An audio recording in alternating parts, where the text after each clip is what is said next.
Guys, kumpul duit kahwin RM50,000 dalam masa 3 tahun.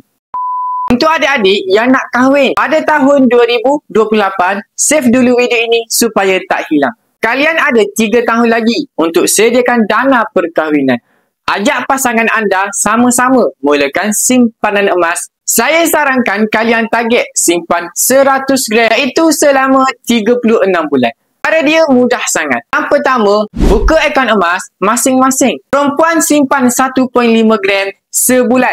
Lelaki pula simpan 1.5 gram sebulan. Konsisten selama 36 bulan. Cukup 3 tahun nanti kalian akan ada 108 gram emas sebagai simpanan.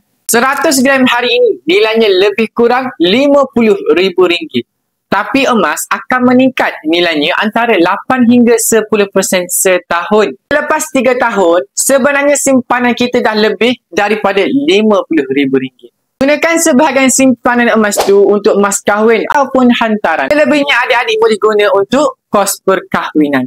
Simpan emas dengan ilmu, insya-Allah pasti akan tercapai matlamat. Okey. Baik adik-adik yang berminat untuk simpan emas di Public Gold, boleh sahaja klik link di bio saya. Saya akan bantu anda sebaik mungkin.